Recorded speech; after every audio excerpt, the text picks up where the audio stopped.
Welcome everyone to Natural Hazards Research Australia's Hazardous Webinar for March. My name is Blythe McLennan. I'm a Node Research Manager at the Centre and I'll be chairing today's webinar. I'd like to kick off our webinar, or open our webinar today by acknowledging that we are coming together from across a range of different Aboriginal lands today and that we are guests on these lands. I'm joining you from beautiful Wurundjeri country in Eastern Naarm or Melbourne.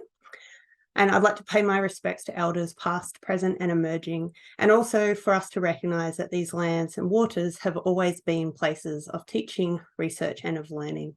So we have a really fascinating program for you today that really shows the power of putting research into practice to develop a child-centred approach to bushfire education. We're recording the webinar today, and so you'll receive a link after the webinar has ended to watch it back and to share it with others who couldn't make it to join us today. Just a couple of points of housekeeping. If you have any tech problems or any issues with accessing the webinar, please pop a message into the chat and we have our team in the background who can help you fix any issues you might encounter. We will have good time for questions and discussion at the end of the presentation component to the webinar today. So please feel free to pop questions at any time through the Q&A function in Zoom. And we'll answer as many of them as we can in the time available to us at the end. So we're here today to learn more about schools in fire country. So the program started with extensive research conducted through the Bushfire Natural Hazards Cooperative Research Centre, led by Dr. Briony Towers and the late Professor Kevin Ronan. And that research really showed that when children have access to quality bushfire education that is community-centred, place-based and participatory, they're able to use their own agency to make valuable contributions to bushfire risk management. However, translating that research into effective school-based programs that are both scalable and sustainable over time is no mean feat. And that's only possible through ongoing collaboration.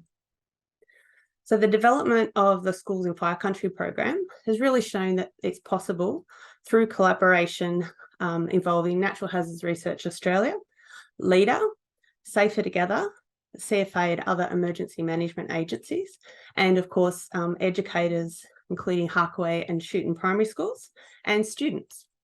And I'd like to give a particular special shout out to the students at Harkaway for their contribution to the design of the Schools in Fire Country program through their engagement and their feedback in the first trial that you'll hear a little bit more about today. And partly because of that work and their involvement with this program, Harkaway Primary was a recipient of the 2023 Resilient Australia National School Award for its overall contributions to child-centred bushfire risk management.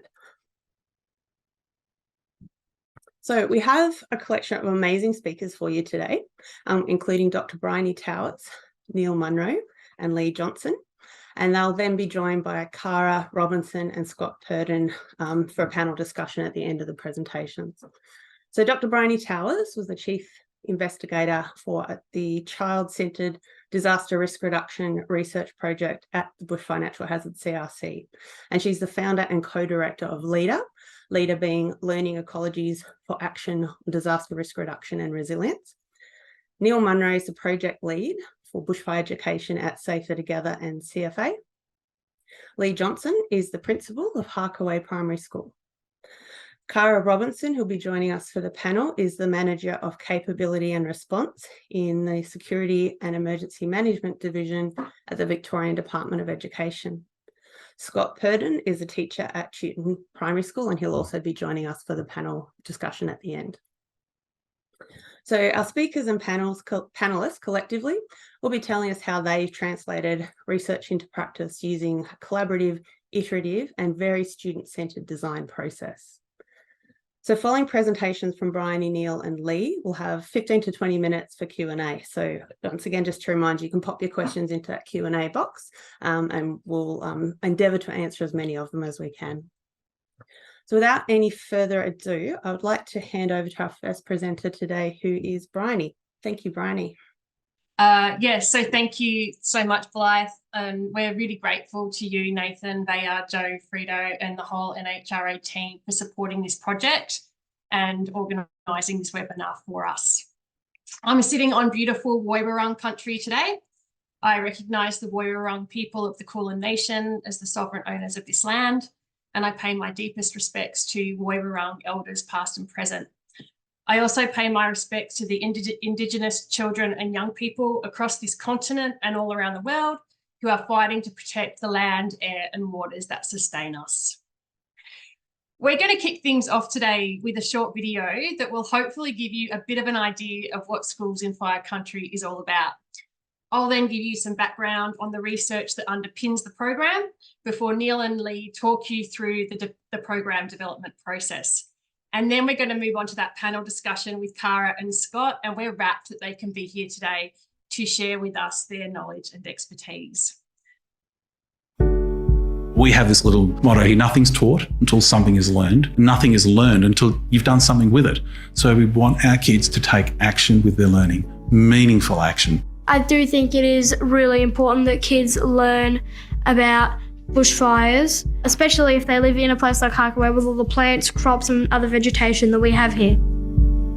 So this Bushfire Education programme was developed off the back of over 10 years worth of research, following over 70 years of recommendations from Bushfire Royal Commissions suggesting that Bushfire Education is a priority for Victorians. And all Victorians, which includes children, need to be educated about this.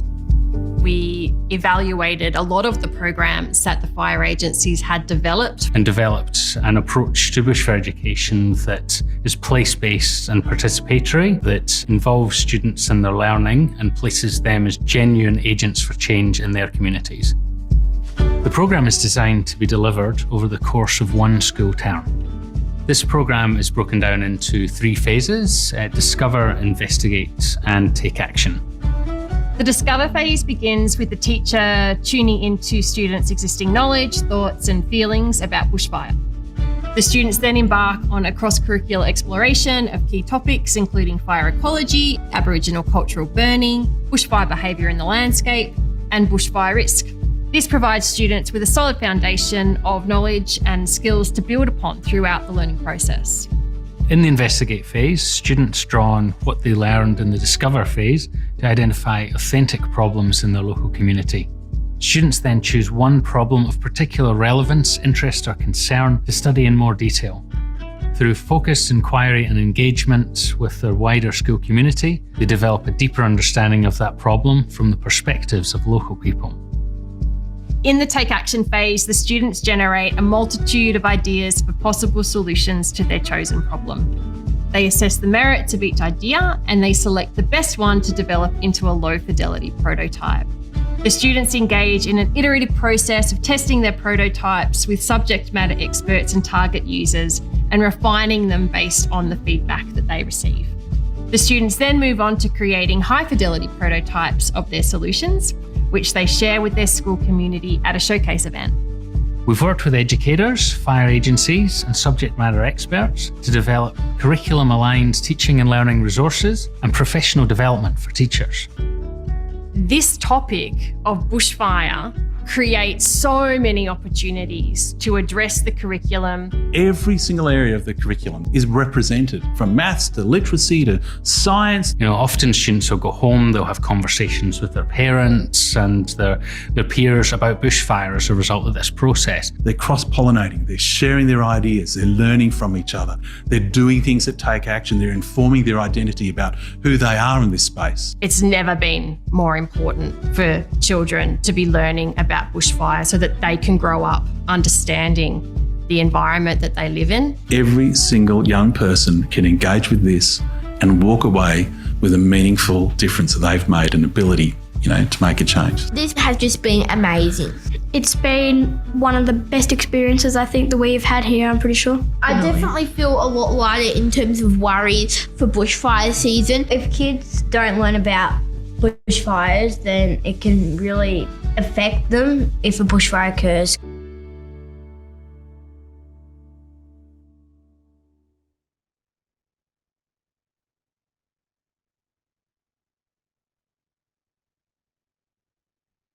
So the research that underpins Schools in Fire Country was conducted as part of the Bushfire and Natural Hazards CRC project on child-centred disaster risk reduction that I led with my colleague, Professor Kevin Ronan, from 2015 to 2020.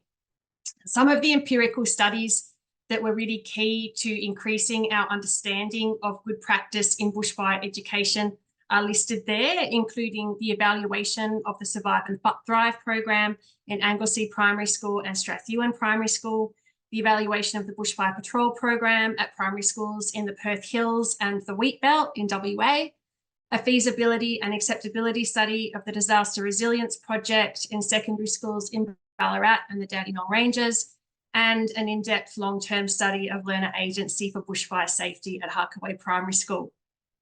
The teachers, students, parents, and emergency services that we engaged with through these studies taught us so much about what works and what doesn't work in bushfire education. And so by the end of the BNHCRC project, we were able to pull all of that learning together, excuse me, into 5 good practice principles. So the first principle, which comes through really clearly in that video, is transdisciplinary curriculum design. So in the Australian curriculum, most of the content that relates specifically to bushfire is in the discipline-based learning area of geography.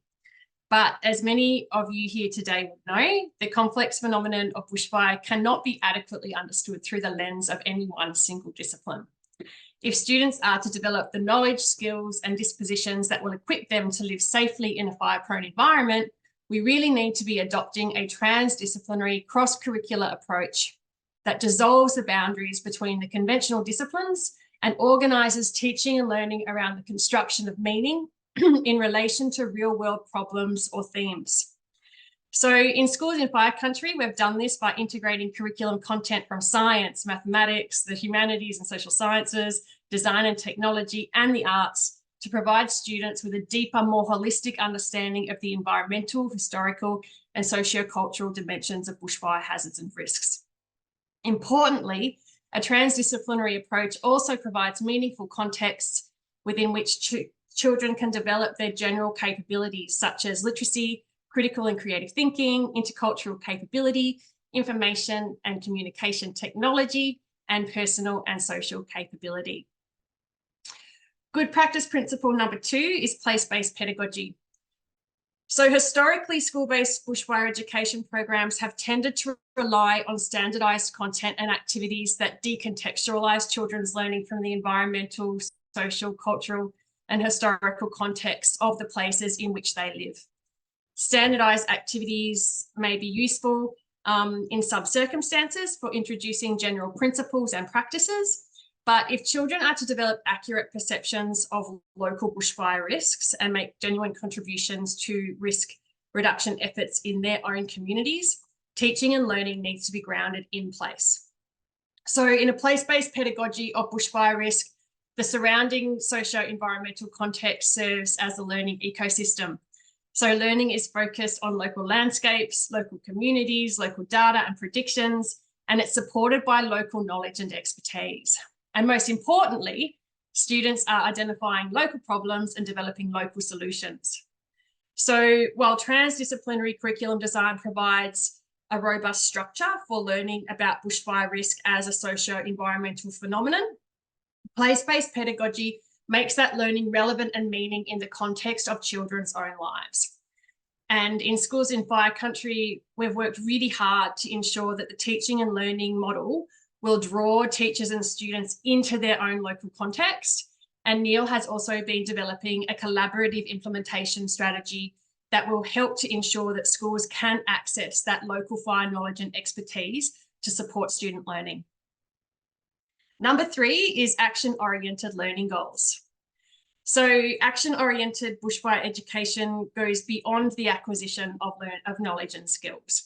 As Leigh puts it in the video, nothing is taught until something is learned, and nothing is learned until you've done something with it. We want our kids to take action with their learning. Action-oriented learning goals position students not as human becomings who can contribute to bushfire risk management one day in the future, but as human beings who can make valuable contributions today. It creates opportunities for students to plan, implement, and evaluate their own activities and initiatives in response to authentic challenges. It ensures students are not merely learning about bushfire, they are learning to take informed action, both collectively and individually. Crucially, our research has shown that an action-oriented approach has really positive benefits for student wellbeing. When students become aware of the potential for bushfire-related damage and loss in their own communities, they can experience fear and anxiety. But when they are provided with opportunities and resources to actively address problems and issues that concern them, they develop a strong sense of safety and security. Which brings us to student voice and agency. So the concept of student voice acknowledges that students have unique perspectives on learning, teaching, and schooling, and should have the opportunity to actively shape their own education. The concept of student agency is rooted in the principle that students have the ability and the will to set goals, reflect, and act responsibly to positively influence their own lives and the world around them. A key finding from our research is that top-down information transmission models of bushfire education, which positions students as passive recipients of information, are not just ineffective, they can leave students feeling confused, disempowered, anxious, and afraid. By contrast, when students are granted some real power in decision-making about what they learn, how it is learned, and how that learning is enacted, they show greater motivation to learn and are more likely to engage in purposeful action. And this has a really positive impact on their social and emotional well-being.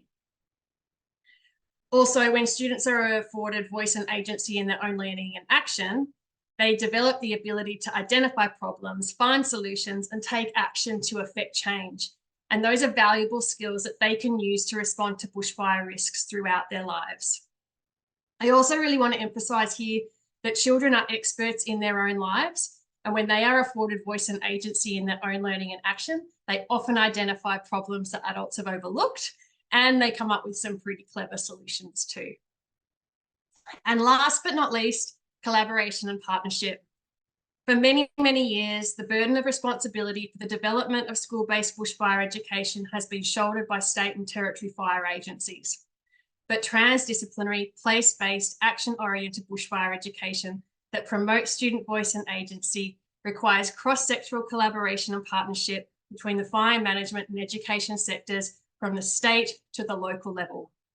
The involvement of the education sector is critical to ensuring that programs are informed by good practice approaches to curriculum integration, teaching and learning, and student assessment. And the involvement of the fire management sector is critical to ensuring that program content and activities reflect current knowledge, strategies, and practices in the real world of fire management. Through collaboration and partnership, the fire management and education sectors can design and implement programs that address mutually beneficial goals and provide students with authentic and meaningful learning experiences.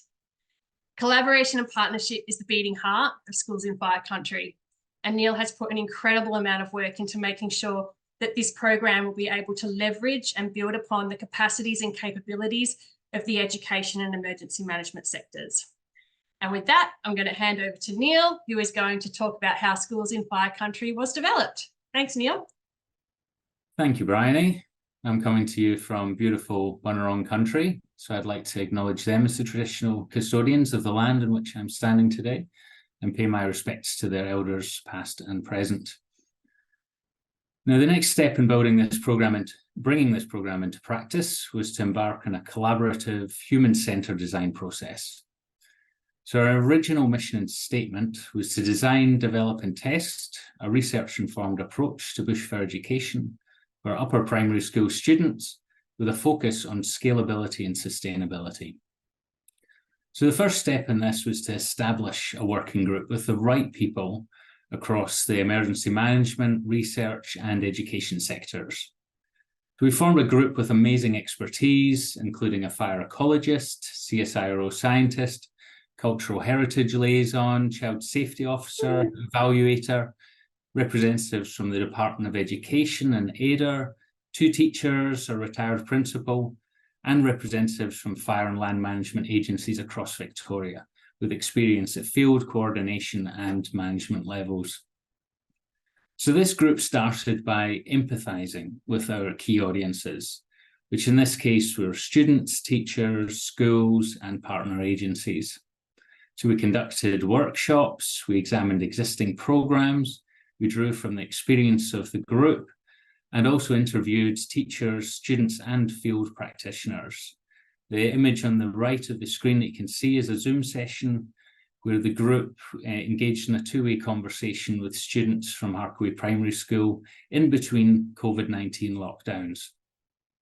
We then defined the problem by examining barriers and enablers to research-informed bushfire education in Victoria.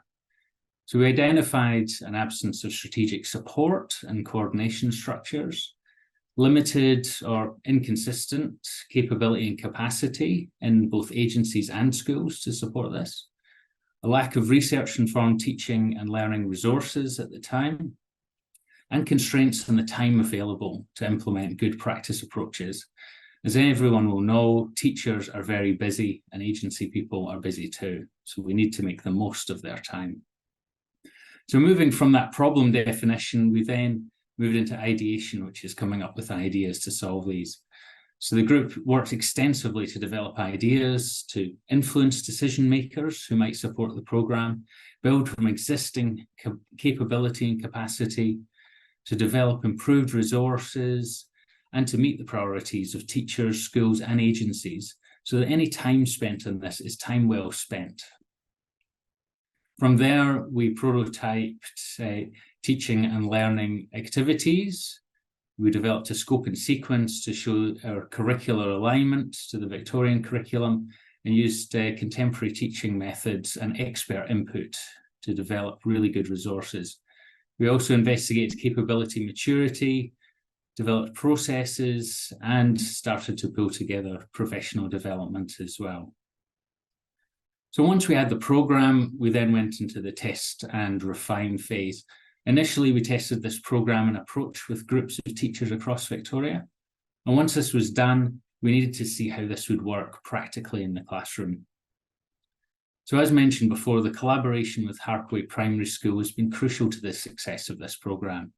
So I'll now hand over to Leigh, the principal of Harkaway Primary School, who will talk about the collaboration from his perspective. And I'll come back at the end to talk about next steps. So over to you, Leigh. Thanks, Neil, and thanks, Briony and the whole team. I also would like to start by using the acknowledgement we have every week here at school, that all of us at Harkaway Primary School would like to say thank you to the Bunurong people for letting us share your land. We promise to look after it. We promise to look after the people, the animals too. We promise to care for the land, the sky, ourselves, and each other. Look, this is a really incredibly important conversation to be having right now if you're watching us live, and thanks for joining, or in the future if you're watching this on the recording that you'll get later on. Because the role of this kind of conversation now is critical in forming the partnerships that you've been hearing about, so that we can actually get our act together on climate change education. It's just a critical moment in history, in our history, to be able to work together with different places and organisations to come together around our climate change education. And I guess I really want to sum it up by saying, look, if we can do all of this stuff here at Harkaway and some of the other schools you've heard about, then you can too. You can also be involved in that conversation in making that change. A little bit of context, Harkaway, we were born on February the 1st, 1876, nearly 150 years ago. We're still not on mains water. There's no mains gas. We harvest every drop of water, we treat it, we drink it, we flush it, treat it again. Then we go from there. We still have the original building as well. Our kids are connected to their land. It's really important. We can see all the way down to Western Port Bay and on Clear Days and Port Phillip Bay as well. And we're a really small school, just over 120 odd kids.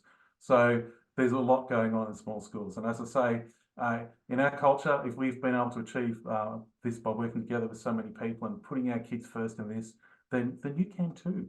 Bushfire and Natural Hazard CRC research, one a great piece of body of work that's been done there, looking at learner agents, the agency in bushfire education here. Really foundational stuff. Now, for me, I'm all about the kids. So, all of these images I've been looking at today in that video, what we're actually seeing is, our end users, our guys operationalizing all this research and theory that's been put into action, but it's not by accident. So to see this body or this corpus of work done by Dr. Briony and others, the work done at Anglesea and of course Strathewen and St Ives around and using what we already do here, which is the Stanford Agile Design methodology about empathizing and defining and ideating and prototyping and testing all of that. This means that, you know, we've got the culture in place to step up and step into something like this. But actually, the thing that counts the most is quality relationships. Just that connection, all that work that Neil has been doing, that Briony's been talking about joining those dots together. So this started with an email from Briony saying, hey, I've done this stuff in the past with your school. You know, are you up for some bushfire education around learner agency business? And I've gone 100% Briony, bang, let's do this thing. And it just started from that. And to actually be able to have our kids embedded in the project, like authentically giving feedback on, you know, the things that we're putting in place for their education, for them to be able to have a form that says this worked, this didn't work, have you tried this, to be able to be connecting directly with the adults, to be able to connect directly with the researcher, it was absolutely critical. It was not just about transdisciplinary and curriculum design, but this whole thing was transdisciplinary in the way that agencies and researchers and educators work together, which is a huge point of difference. Now we're actually getting, you know, our kids say, you know, this affects us. Why shouldn't we be part of design of the policies that are going to affect us? So all of this work that's happened and all of the pedagogical model that's been designed and all of these conversations that are interwoven with each other and all these kids' ideas that have come together from speaking with experts was diluted into one particular outcome for us, which has been formational in everything else that we do. Now, you might have heard about the Melbourne Declaration or Buntua Declaration in Alice Springs, or maybe you've heard about the Paris Accord, or, you know, you might have heard about those other. We have the Harkaway Bushfire Safety Manifesto. If you could go to the next slide for us, please. So based on all of that research Dr. Briony's done and all of those voices, the kids were able to distill this into 4 main points. And this is really critical. This is how you can know, and certainly how we can know, what to say yes to and what to say no to. We need to learn more about bushfire safety. That's coming from the kids. You know, we want to make decisions about our own learning and action. That's that learner agency, but it's also that, you know, going and doing that project-based stuff. We need to access the trustworthy information from experts, and they want to teach others.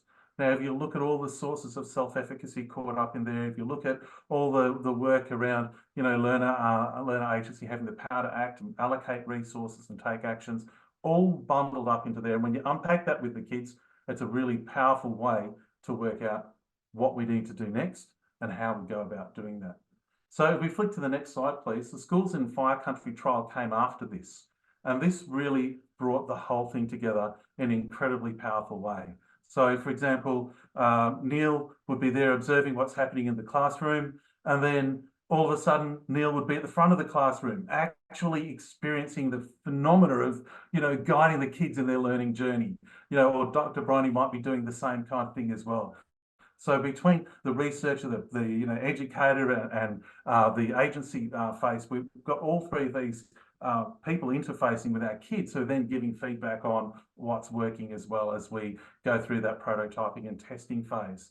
And then to come out of this with the discover, investigate and take action parts, we're actually ticking off each of the things that we know that will help our kids embed this learning in themselves. You know, from the work of Bjork and others, that by taking this approach, that our kids are likely to learn this, remember it, and do something with it when it counts.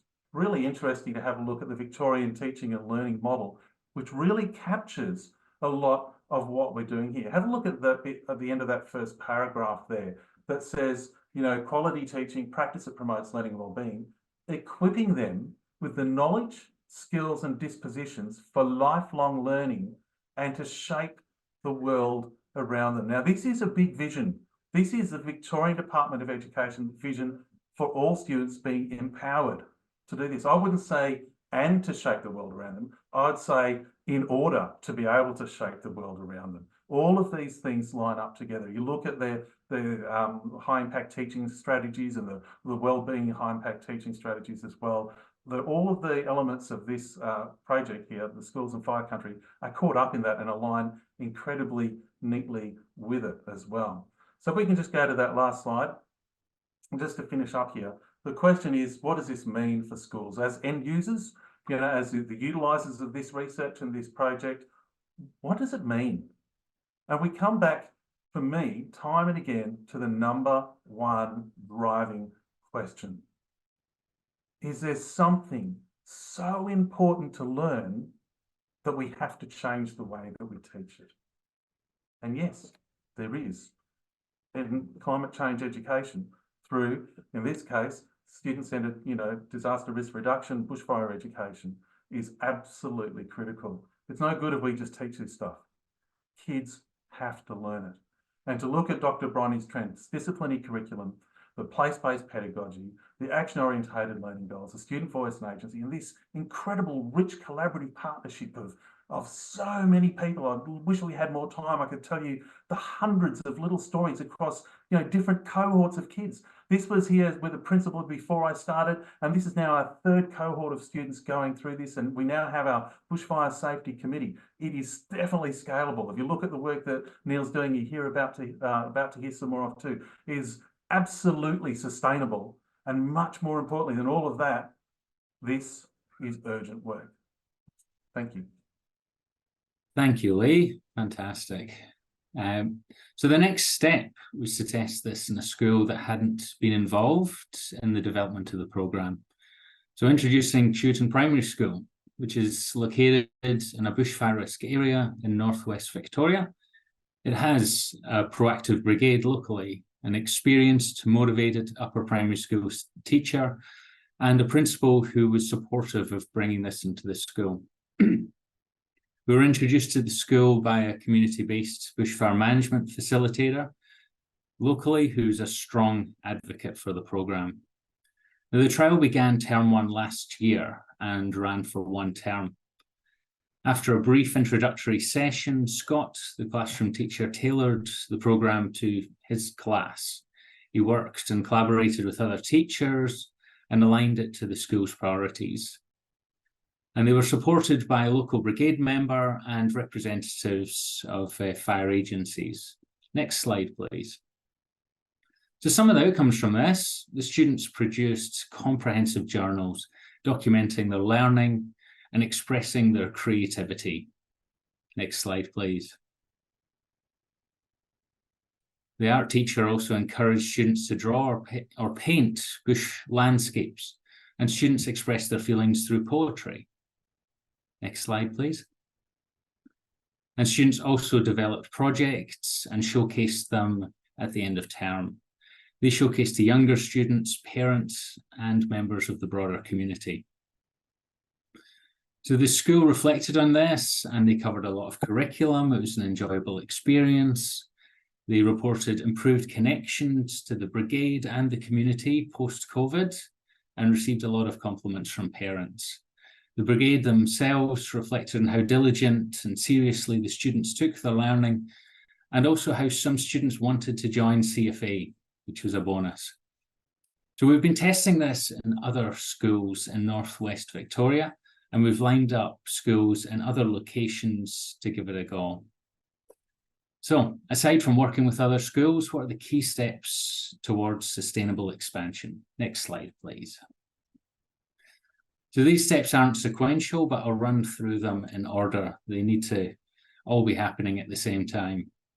So one key focus area is ensuring that we have strategic enablers in place. So by that, I mean that we have advocacy and partnerships across sectors, that we show alignment to the relevant policy, legislation, and strategy across government and agencies. There's longer-term funding in place, and agreements across the emergency management, research, and education sectors. Ultimately, we're looking to influence decision makers to make this an ongoing priority and a shared responsibility. The next is working with existing coordination structures. So that's ensuring that our regional partners have input into process development, resource allocation, and budgets.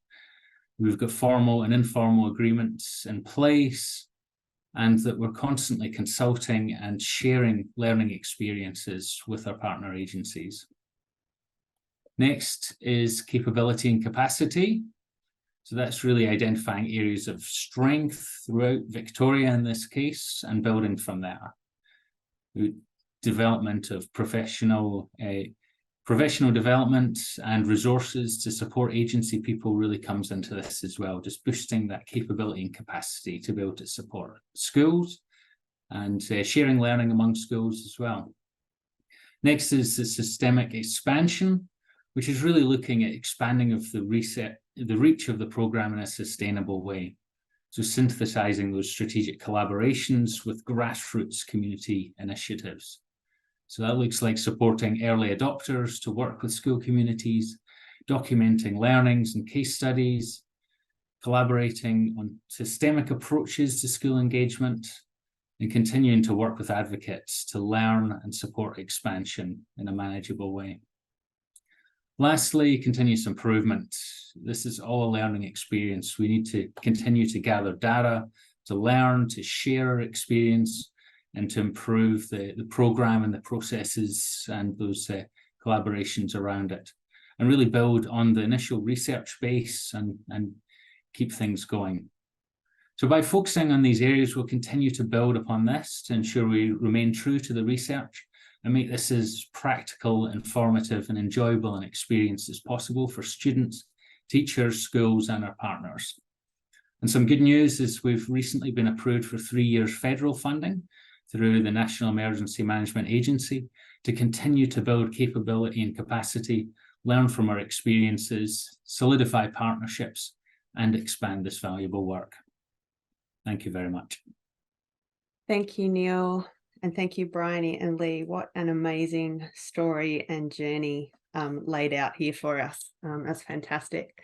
We're going to throw over now to our panel discussion. So I'll ask all our presenters and our panelists to pop their videos on and get ready to participate in our panel discussion. And just while people are getting ready, I had the pleasure of attending the Harkaway Student Showcase at the end of the program where they showcased their work. It was an amazing day and it was really a great opportunity to see the agency and the expertise of the kids in practice on show that day. They were professionals in their learning and in their showcasing of their learning that day. They hosted us incredibly well, so it was fantastic to see, and I'm sure the Chewton Showcase would have been just as amazing. So thank you all for joining us. I'll just remind people that you can pop questions into the Q&A to all of our panelists, and to remind you, so you've met our presenters. So Scott Purdon is joining us from Chewton Primary School. Thank you, Scott. And Caragh Robinson is joining us from the Victorian Department of Education as well. So I'll open up with a question for you, Scott, I think, which is about the experience at Chewton. Especially interested to hear about the kinds of outcomes you've seen from the Schools in Fire Country program at Chewton Primary. Yeah, thank you, Blythe. Hi, everybody. Look, I'll just start by saying what a fantastic unit it was in first term last year. It was a 9-week program. We had to condense it, or we had to run it fairly quickly because there's a lot of material to cover. But in saying that, the students had amazing level of engagement in the program. I would say the main outcome is really we had some really highly anxious kids to start with, and by the end of the 9 weeks, you know, we had kids saying it was their favourite unit that they'd done. Lots of discussions, lots of talking. Certainly, the community involvement with the local CFA, that was a great connection that we developed because of the program, and certainly just, I think since COVID, we've had a lot of parents being out of the school, and just having our showcase, it just brought parents back into the school and having a really timely discussion about, you know, the importance of bushfire and bushfire safety. So yeah, we're going to continue it on our inquiry cycle. We think it's such an important thing to be doing. So, you know, next year our 5-6 cohort will do the unit again. So we're really looking forward to that. That's fantastic. I think there's no better proof of the success of a program than the fact that it's going to keep rolling out to the next cohorts. So Yeah. I think that's fantastic to see. Yeah. Caragh, I'll throw it over to you now. So I know that this program fits in with a range of other things happening in education in Victoria. So can you speak a little bit to how the program's fitting into that bigger picture of education in the state? Yeah, absolutely. And hi, everybody. Thank you for having me. And it's so exciting to hear I guess those rich stories that are coming out of Harkaway and Chewton, and even just hearing a little bit more about how it's embedding in that community as well. It's really exciting.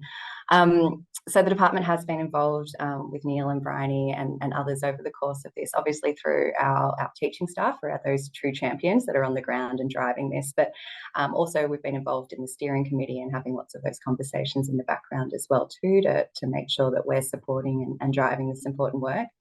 I think the really critical thing that I would say from our end in, I guess, the emergency management space is looking at how this connects that institutional preparedness piece that we're, I guess, across the emergency management sector, we're quite focused on how we, do plans at a facility level and think about, the context and the natural environment and what we need to do to prepare our staff to be able to enact that for their community. But what that's really doing is grounding that emergency management planning and preparedness in the minds and in the, I guess, the vision of what students are also thinking as well too. It's really trying to bridge that gap between, what must be done and what can be done. And I think that that's a really exciting learning piece, that we're not just imparting learning on our young people, that they're also sharing their perceptions and understanding, and we're also learning and growing on that too. So I think from an emergency management planning and preparedness perspective, that means that it's cemented, it's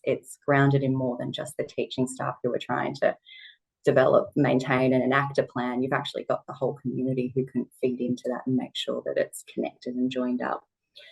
And I was going to say the other critical thing that's really, Leigh, I think you pointed to this, is that it really, it cements that understanding of our natural environment and climate change as well too. And there's a number of initiatives across Victorian government, but there's an education climate change adaptation action plan that is a really useful read if you're interested in nerding out on that kind of stuff. But it really, you'll see a lot of the connection points to this kind of student-led program that really, I guess, helps enhance our education communities to understand, their natural environment and the role that they can play in it. We've all got to play a part. And I think that this kind of, brings together that next generation's perspectives and championing of that work that doesn't always get done when we try and do those top-down approaches. So it's really nice to see it meeting in the middle and, really pushing that student-led voice. And, I just wanted to shout out to Chewton and to Harkaway, and you guys as teachers are really driving a lot of that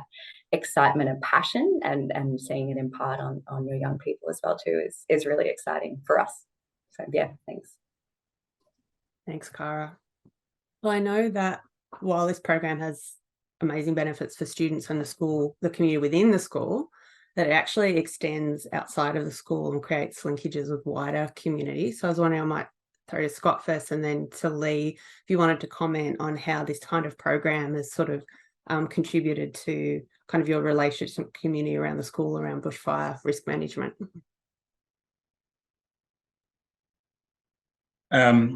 Thanks, Blythe. Look, it does lend itself to a lot of community connections within the school itself and outside of the school.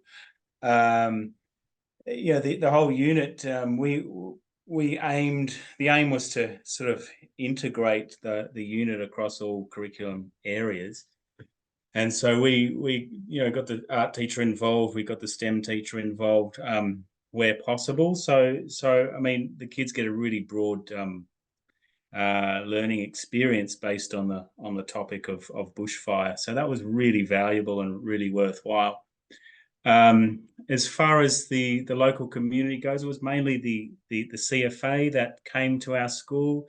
Rob, he was local fire captain, I believe, and he was just so enthusiastic. He would come up to the school, and his enthusiasm, brought the kids with him.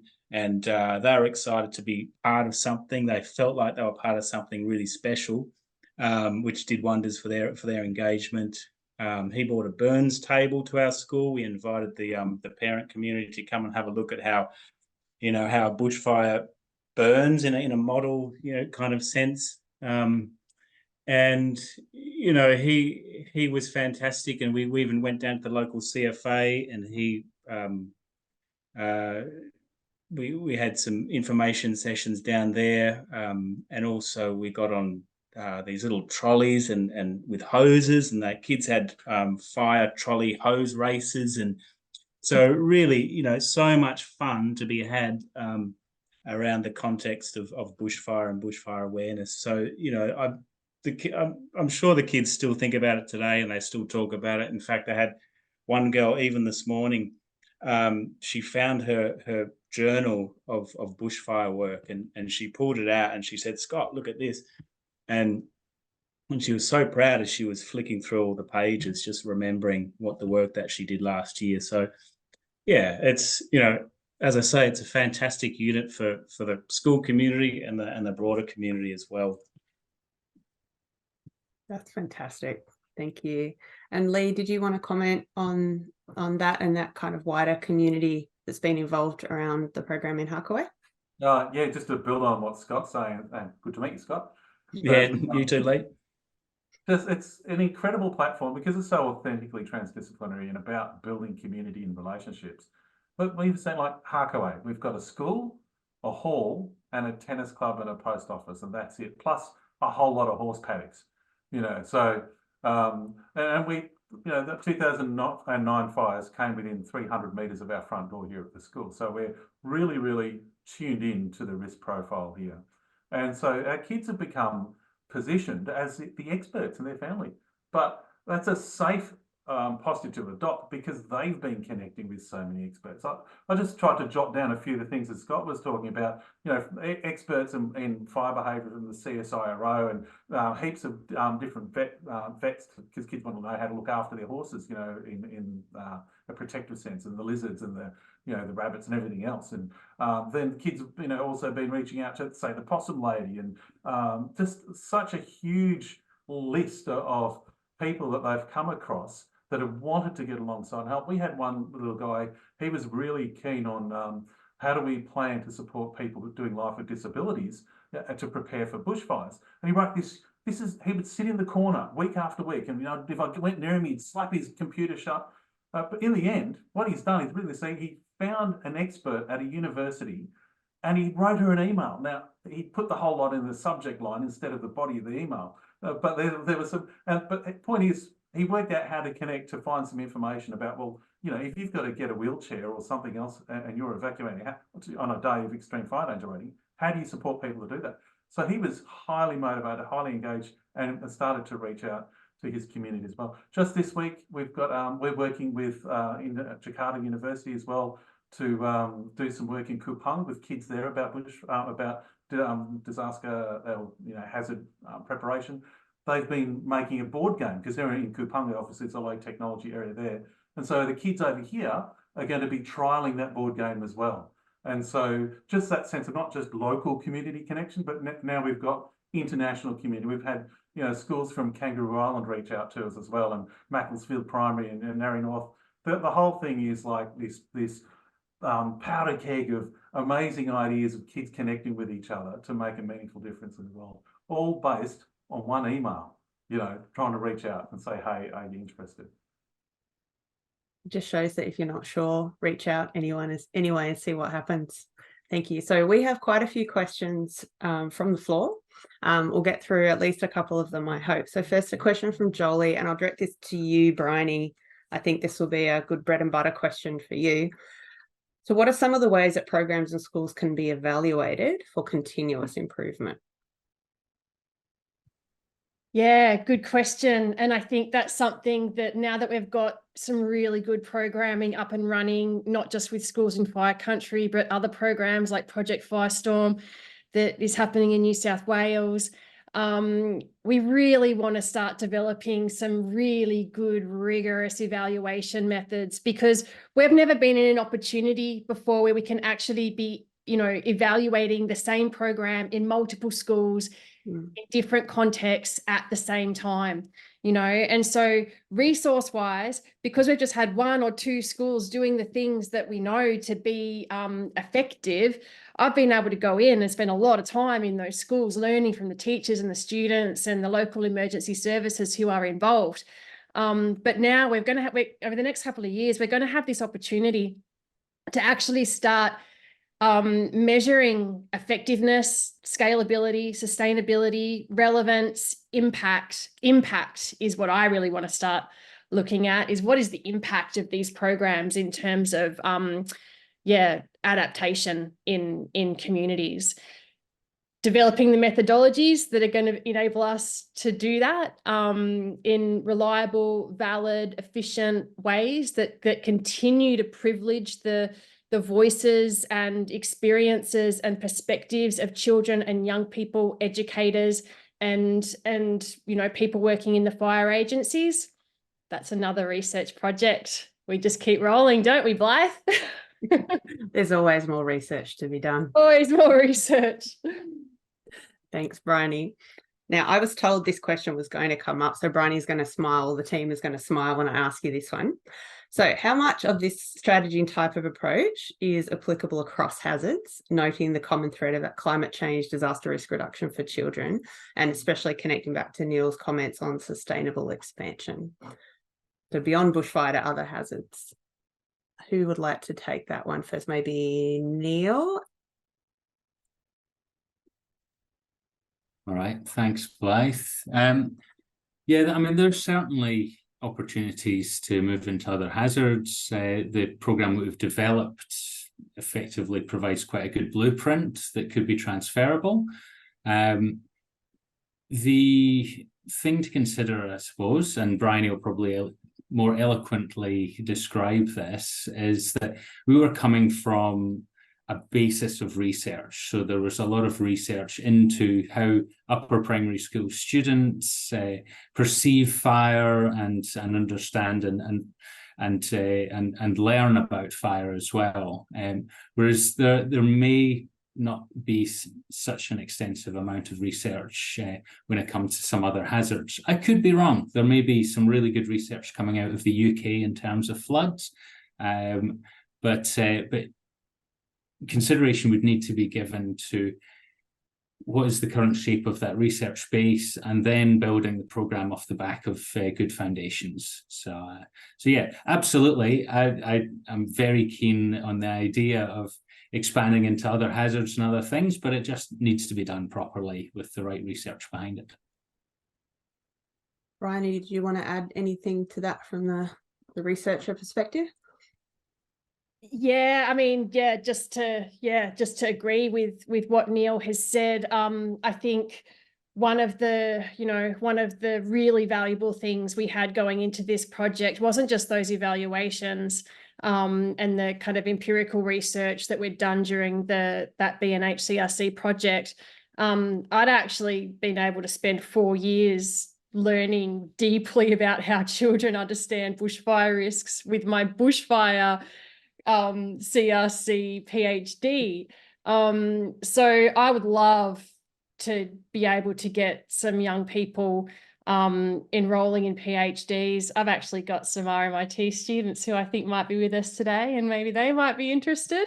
But yeah, getting young people involved in this research, I'd love young people to have the opportunity that I had with my bushfire CRC PhD, where I got to travel around Victoria and Tasmania for 2 years, talking to kids in all of these different places. I learned so much, and just learned so much about how children see the world and how they shape their world. And I really think that's where research with the other hazards needs to start. Let's start with the children. That's, let's make it child-centered from the very beginning. Fantastic, thank you. And I guess if there are any students listening in today who are interested in pursuing something along those lines, you're welcome to reach out to me perhaps, and I can link you up with Briony and others and talk about PhD opportunities in this space. A really exciting area to be in. So I'm going to wrap up. I want one more question because it's a really good one. It's for Scott and Leigh. So I'd ask, we could talk about just this question for quite a while, but we won't to keep to time. So just a short answer from both of you on this one. So arising out of this program, are there any changes to the school's overall emergency plan and emergency planning that have been undertaken? Leigh's nodding, so I might throw to you first. Yeah, fantastic question. Bottom line is we have a bushfire safety committee. So instead of me reading department policy and then imposing it on kids, let's get the kids involved in that. So we do a bushfire landscape hazard audit. So the kids are involved. They go around and take photos as well of, you know, fuel loading sites or whatever it happens to be. So actually getting the kids to take responsibility and ownership in partnering with us as the adults who are responsible to learn and make sure we've got a safe environment is incredibly real. They determine when we're doing our drills. So all of that sort of stuff. So absolutely it has changed it by giving the kids a real power to make changes and allocate resources. That's fantastic. A big resounding yes. Scott, so the Chewton experience has been a bit more recent. Is there any talks about emergency planning changes at the school arising from this yet? No, but not as yet, but Leigh's just given us a great idea about the Student Bushfire Committee. That'll go to the table next. I think it's a fantastic idea, Leigh, getting the kids involved in that management. We've relocated to another school about 4 times just this term because of our fire rating danger, and you know, we might be able to draw something out of that, getting the kids involved in what that looks like and how to support the other students within the school when we do have to relocate. But certainly what I've seen is, you know, the kids who have been through the program are very, you know, they're much more informed and much more empowered about what's going on, and you know, far less anxious than a lot of the other kids that haven't done the program. So that's probably the main thing that I've witnessed. Yeah, that's a fantastic outcome and what it's really all about. I would now bring us to a close. We're right on 12, or just on 12 o'clock. So thank you very much, everyone, to presenters and panelists, not only for being here today, but for all the work and support that's gone into this journey and the development of this program up until this point as well.